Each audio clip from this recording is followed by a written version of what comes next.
ಸ್ನೇಹಿತರೆ, ಮೀಡಿಯಾ ಮಾಸ್ಟರ್ಸ್ಗೆ ಸ್ವಾಗತ ಸುಸ್ವಾಗತ. ಗೆಳೆಯರೆ, ಕುವೈತ್ನಿಂದ ಅತ್ಯಂತ ದುಃಖದ ಸುದ್ದಿಯೊಂದು ಬಂದಿದೆ. ಅಲ್ಲಿ ಕೆಲಸ ಮಾಡೋದಕ್ಕೆ ಹೋಗಿದ್ದ ವಿದೇಶಿಯರ ಪೈಕಿ ಸುಮಾರು 51 ಮಂದಿ ಅಗ್ನಿ ದುರಂತಕ್ಕೆ ತುತ್ತಾಗಿದ್ದಾರೆ. ಅದರಲ್ಲಿ 40ಕ್ಕೂ ಹೆಚ್ಚು ಮಂದಿ ಭಾರತೀಯರೇ ಇದ್ದಾರೆ ಅಂತ ಹೇಳಲಾಗ್ತಾ ಇದೆ. ಅದರಲ್ಲೂ 11 ಮಂದಿ ಕೇರಳದವರಿದ್ರೆ ಇನ್ನುಳಿದ ರಾಜ್ಯಗಳಿಂದ ಹೋದವರು ಇದ್ದಾರೆ. ಅಲ್ಲಿನ 6 ಮಹಡಿಗಳ ಅಪಾರ್ಟ್ಮೆಂಟ್ ಒಂದರಲ್ಲಿ ಇವರನ್ನ ಅತ್ಯಂತ ಕೆಟ್ಟ ಸ್ಥಿತಿಯಲ್ಲಿ ಇಡಲಾಗಿತ್ತು. ಬೆಳಗಿನ ಜಾವ ಆ ಕಟ್ಟಡದ ನೆಲಮಹಡಿಯಲ್ಲಿ ಕಾಣಿಸಿಕೊಂಡ ಬೆಂಕಿ ಇಡೀ ಕಟ್ಟಡಕ್ಕೆ ಹೊಗೆ ಆವರಿಸಿಕೊಳ್ಳೋ ಹಾಗೆ ಮಾಡ್ತು. ನಿದ್ದೆಯಲ್ಲಿರುವಾಗಲೇ ಸುಮಾರು 40 ಮಂದಿ ಸಾವಿಗೀಡಾಗಿದ್ದಾರೆ.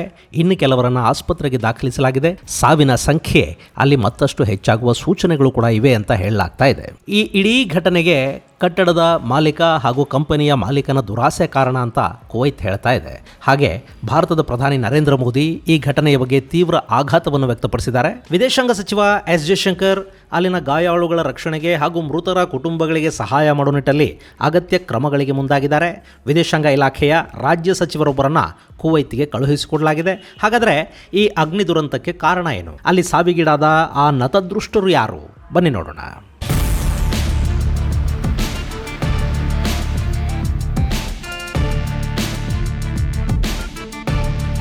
ಗೆಳೆಯರೆ, ಕುವೈತ್ ಅಂದರೆ ನೀವಿಲ್ಲಿ ಮ್ಯಾಪಲ್ಲಿ ನೋಡ್ತಾ ಇದ್ದೀರಲ್ಲ, ಇದು ಪರ್ಷಿಯನ್ ಗಲ್ಫಲ್ಲಿರೋ ಈ ದೇಶದಲ್ಲಿ ಸುಮಾರು 4.8 ಮಿಲಿಯನ್ ಜನ ವಾಸ ಮಾಡ್ತಾರೆ.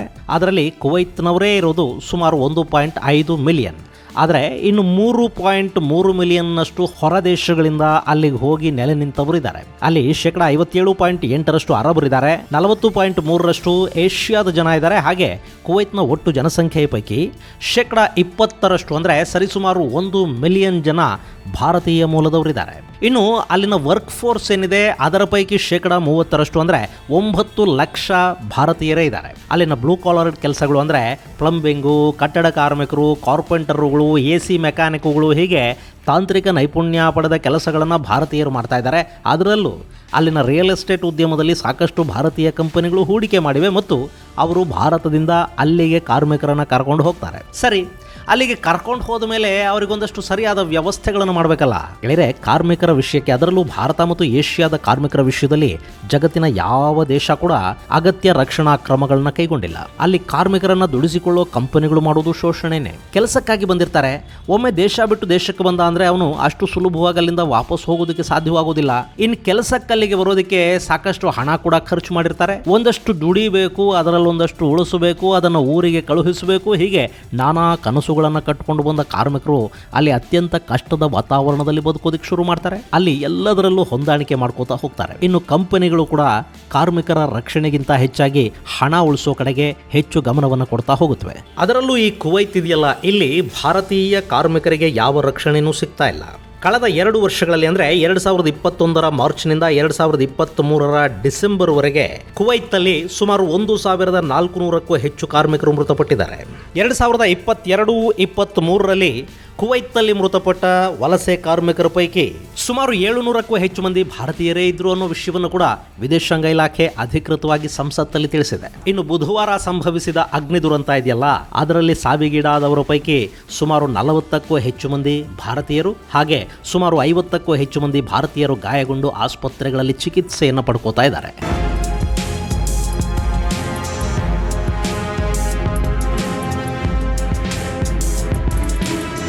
ಇನ್ನು ಆ ಅಗ್ನಿ ದುರಂತ ಸಂಭವಿಸಿದ ಕಟ್ಟಡ ಇರೋದು ಕುವೈತ್ನ ದಕ್ಷಿಣ ಭಾಗದ ಅಹ್ಮದಿ ಗವರ್ನರೇಟ್ಗೆ ಸೇರಿದ ಮಂಗಾಫ್ ಅನ್ನೋ ಪ್ರದೇಶದಲ್ಲಿ. ಅಲ್ಲಿ 6 ಮಹಡಿಯ ಕಟ್ಟಡವೊಂದರಲ್ಲಿ ಸುಮಾರು 200ಕ್ಕೂ ಹೆಚ್ಚು ಕಾರ್ಮಿಕರನ್ನ ಇರಿಸಲಾಗಿತ್ತು. 6 ಮಹಡಿ ಕಟ್ಟಡ ಅಂದ ಕೂಡಲೇ ಅದೇನು ವಿಶಾಲವಾದ ಕಟ್ಟಡ ಅಲ್ಲ, ಚಿಕ್ಕ ಚಿಕ್ಕ ಕೊಠಡಿಗಳನ್ನು ಹೊಂದಿದ್ದ, ಕಾರ್ಮಿಕರ ವಸತಿಗಾಗಿನೇ ನಿರ್ಮಾಣ ಮಾಡಿದ್ದ ಒಂಥರ ಲೇಬರ್ ಕ್ಯಾಂಪ್ ಥರದ ಕಟ್ಟಡ ಅದು. ಅದರ ನೆಲಮಾಳಿಗೆಯಲ್ಲಿ ಅಡುಗೆ ಮಾಡೋದಕ್ಕೆ ವ್ಯವಸ್ಥೆ ಮಾಡಲಾಗಿತ್ತು. ಬುಧವಾರ ಬೆಳಗಿನ ಜಾವ ಸುಮಾರು 4:30 ಹೊತ್ತಿಗೆ ಕೆಳಗಿನ ಕಿಚನ್ನಲ್ಲಿ ಬೆಂಕಿ ಹೊತ್ಕೊಂಡಿದೆ. ಅದು ನೋಡ್ತಿರುವಾಗಲೇ ಇಡೀ ಕೆಳ ಮಹಡಿಗೆ ವ್ಯಾಪಿಸಿಕೊಂಡಿದೆ. ಆನಂತರ ಇಡೀ ಕಟ್ಟಡವನ್ನ ದಟ್ಟ ಹೊಗೆ ತುಂಬಿಕೊಳ್ಳೋದಕ್ಕೆ ಶುರು ಮಾಡಿದೆ. ಬೆಳಗಿನ ಜಾವ ನೋಡಿ, ಎಲ್ಲ ಸವಿನಿದ್ರೆಯಲ್ಲಿದ್ರು.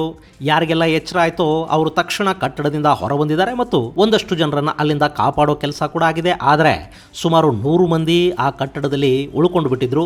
ಅವರೆಲ್ಲ ನಿದ್ದೆಯಲ್ಲಿದ್ರು. ಆ ಪೈಕಿ ಸುಮಾರು 51 ಮಂದಿ ಹೊಗೆಯ ಕಾರಣಕ್ಕೆ ಉಸಿರಾಟದ ಸಮಸ್ಯೆಗೆ ತುತ್ತಾಗಿ ಸಾವಿಗೀಡಾದ್ರು ಅಂತ ಹೇಳಲಾಗ್ತಾ ಇದೆ. ಇನ್ನೊಂದು 50 ಮಂದಿ ತೀವ್ರವಾಗಿ ಅಸ್ವಸ್ಥಗೊಂಡಿದ್ದಾರೆ.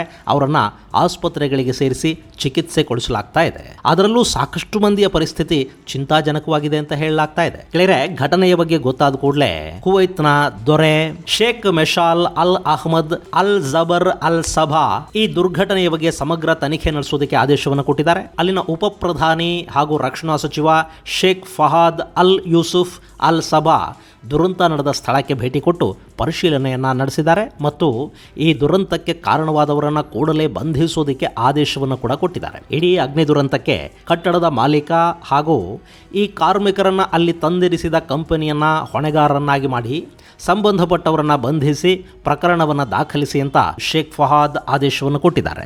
ಅಂದಹಾಗೆ ಅಲ್ಲಿ ಹಂದಿಗೂಡಿನಂತಹ ಕಟ್ಟಡದಲ್ಲಿ ವೆಂಟಿಲೇಷನ್ ಇಲ್ಲದ, ತುರ್ತು ನಿರ್ಗಮನದ ವ್ಯವಸ್ಥೆಗಳಿಲ್ಲದ, ಅಗ್ನಿ ದುರಂತಗಳನ್ನು ಎದುರಿಸೋದಕ್ಕೆ ಬೇಕಾದ ಯಾವ ವ್ಯವಸ್ಥೆಯೂ ಇಲ್ಲದ ಆ ಕಟ್ಟಡದಲ್ಲಿ ಅಷ್ಟೊಂದು ಕಾರ್ಮಿಕರನ್ನ ಇಟ್ಟಿದ್ದು ಹಾಗೂ ಅಲ್ಲಿ ಕೆಳ ಮಹಡಿಯಲ್ಲಿ ಕಿಚನ್ಗೆ ಕೂಡ ಸರಿಯಾದ ವ್ಯವಸ್ಥೆಗಳನ್ನು ಮಾಡದೇ ಇರುವುದು ದೊಡ್ಡ ಬೇಜವಾಬ್ದಾರಿ ಕೆಲಸ ಅಂತ ಕುವೈತ್ನ ಉಪ ಪ್ರಧಾನಿ ಹೇಳ್ತಾ ಇದ್ದಾರೆ. ಅವರಲ್ಲಿ ಕೇವಲ ಕಂಪನಿ ಹಾಗೂ ಕಟ್ಟಡದ ಮಾಲೀಕರನ್ನ ಮಾತ್ರ ಇದಕ್ಕೆ ಹೊಣೆಗಾರರನ್ನಾಗಿ ಮಾಡ್ತಾ ಇಲ್ಲ, ಬದಲಿಗೆ ಆ ಕಟ್ಟಡದಲ್ಲಿ ಕಾರ್ಮಿಕರನ್ನ ಇರಿಸೋದಕ್ಕೆ ಮತ್ತು ಅಂಥದ್ದೊಂದು ಕಟ್ಟಡ ನಿರ್ಮಾಣಕ್ಕೆ ಅನುಮತಿಯನ್ನು ಕೊಟ್ಟ ಅಲ್ಲಿನ ನಗರ ಪಾಲಿಕೆಯ ಅಧಿಕಾರಿಗಳನ್ನು ಕೂಡ ಈ ದುರ್ಘಟನೆಗೆ ಹೊಣೆಗಾರರನ್ನಾಗಿ ಮಾಡಲಾಗಿದೆ ಹಾಗೂ ಅಧಿಕಾರಿಗಳನ್ನು ಅಮಾನತು ಮಾಡಿ ತನಿಖೆಗೆ ಕೂಡ ಆದೇಶವನ್ನು ಕೊಡಲಾಗಿದೆ.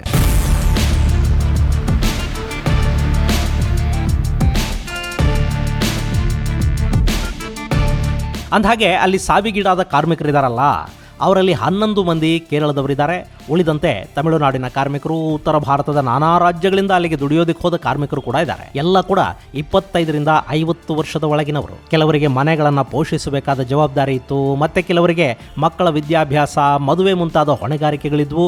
ಈಗ ಆ ಕುಟುಂಬಗಳ ಮನೆಯ ದೀಪ ಆರಿಹೋದ ಹಾಗಾಗಿದೆ. ಇನ್ನು ಈ ಕಾರ್ಮಿಕರೆಲ್ಲ NBTC ಅನ್ನೋ ಕಂಪನಿಯ ಕಾರ್ಮಿಕರು. ಕೇರಳ ಮೂಲದ KJ ಅಬ್ರಹಾಂ ಇದರ ಮ್ಯಾನೇಜಿಂಗ್ ಡೈರೆಕ್ಟರ್. NBTC ಕುವೈತ್ನ ಅತಿ ದೊಡ್ಡ ರಿಯಲ್ ಎಸ್ಟೇಟ್ ಕಂಪನಿಗಳ ಪೈಕಿ ಒಂದು. ಹಾಗೆ ಅರಬ್ ದೇಶಗಳ ನಾನಾ ಕಡೆಗಳಲ್ಲಿ ಇದು ಕನ್ಸ್ಟ್ರಕ್ಷನ್ ಹಾಗೂ ತೈಲ ಸಂಸ್ಕರಣೆಗೆ ಸಂಬಂಧಪಟ್ಟ ಕ್ಷೇತ್ರದಲ್ಲಿ ಕೆಲಸ ಮಾಡುತ್ತೆ. ಸುಮಾರು 6,000 ಕಾರ್ಮಿಕರು, 4,000 ಕೋಟಿ ಮೌಲ್ಯದ ಆಸ್ತಿಪಾಸ್ತಿಗಳನ್ನು ಹೊಂದಿರೋ ಸಂಸ್ಥೆಯನ್ನು ಕಟ್ಟಿದ್ದು ಕೇರಳ ಮೂಲದ ಅಬ್ರಹಾಂ. ಈ KJ ಅಬ್ರಹಾಂ ಮೂಲತಃ ಪಟ್ಟಣಂತಿಟ್ಟ ಸಮೀಪದ ನಿರಾನಾಂನವರು. ಕೇರಳದ ಎರ್ನಾಕುಲಂ ಸೇರಿದ ಹಾಗೆ ನಾನಾ ಕಡೆಗಳಲ್ಲಿ ಸ್ಟಾರ್ ಹೋಟೆಲ್ಗಳನ್ನು ಹೊಂದಿದ್ದಾರೆ. ಹಾಗೆ ಭಾರತದ ನಾನಾ ಕಡೆಗಳಲ್ಲಿ ರಿಯಲ್ ಎಸ್ಟೇಟ್ ಉದ್ಯಮದಲ್ಲಿ ಕೂಡ ಅಬ್ರಹಾಂ ಹೂಡಿಕೆಗಳನ್ನು ಮಾಡಿದ್ದಾರೆ. ಈತ ಕುವೈತ್ಗೆ ಹೋಗಿದ್ದು 1970ರಲ್ಲಿ. ಆಗ ಈ ಮನುಷ್ಯನಿಗೆ 22 ವರ್ಷ ವಯಸ್ಸಂತೆ. ಡಿಪ್ಲೊಮಾ ಮಾಡಿಕೊಂಡು ಸಾಮಾನ್ಯ ಕೇರಳಿಗರ ಹಾಗೆ ಕುವೈತ್ಗೆ ಹೋದ ಅಬ್ರಹಾಂ ಅಲ್ಲಿ ಕನ್ಸ್ಟ್ರಕ್ಷನ್ ಕಂಪನಿಯೊಂದರಲ್ಲಿ 7 ವರ್ಷ ಕೆಲಸ ಮಾಡಿದ್ರು. ಆ ನಂತರ ತಮ್ಮದೇ ಆದ ಸ್ವಂತ ಕಂಪನಿಯನ್ನು ಶುರು ಮಾಡಿದ್ರು.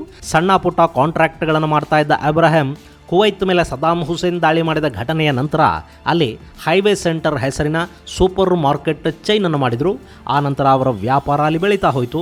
ಇವತ್ತು ಅಬ್ರಹಾಂ ಸುಮಾರು 4,000 ಕೋಟಿ ರೂಪಾಯಿಗಳ ಒಡೆಯ. ಇಷ್ಟೆಲ್ಲ ಇದ್ರೂ ಕೂಡ ಕುವೈತಲ್ಲಿ ಅತಿ ದೊಡ್ಡ ಕನ್ಸ್ಟ್ರಕ್ಷನ್ ಕಂಪನಿ ಅಂತ ಅನ್ನಿಸ್ಕೊಂಡಿದ್ರೂ ಕೂಡ ಅದು ಯಾಕೋ ಗೊತ್ತಿಲ್ಲ, ಈ ಶ್ರೀಮಂತ ಉದ್ಯಮಿಗಳಿಗೆ ಕಾರ್ಮಿಕರ ರಕ್ಷಣೆಗೆ ಮಹತ್ವ ಕೊಡಬೇಕು ಅಂತ ಅನ್ಸೋದೇ ಇಲ್ಲ. ಅದರಲ್ಲೂ ಇಂಥವರು ಅಂದರೆ ಒಂದು ಕಾಲಕ್ಕೆ ಕಾರ್ಮಿಕರೇ ಆಗಿದ್ದು ಆ ನಂತರ ಶ್ರೀಮಂತ ಮಾಲೀಕರಾಗ್ತಾರಲ್ಲ, ಅವರು ಕಾರ್ಮಿಕರ ಸುರಕ್ಷತೆ, ಅವರ ಸೌಲಭ್ಯಗಳ ಬಗ್ಗೆ ಹೆಚ್ಚು ಯೋಚನೆ ಮಾಡಬೇಕು. ಆದರೆ ಅದವರಿಗೆ ಇರೋದೇ ಇಲ್ಲ. ಅಲ್ಲಿ ಹಂದಿಗೂಡಿನಂಥ ಯಾವ ಸುರಕ್ಷಾ ಕ್ರಮಗಳೂ ಇಲ್ಲದ ಕಟ್ಟಡದಲ್ಲಿ ಸುಮಾರು 200ಕ್ಕೂ ಹೆಚ್ಚು ಜನರನ್ನು ಕುರಿ ತುಂಬಿದ ಹಾಗೆ ತುಂಬಲಾಗಿತ್ತು.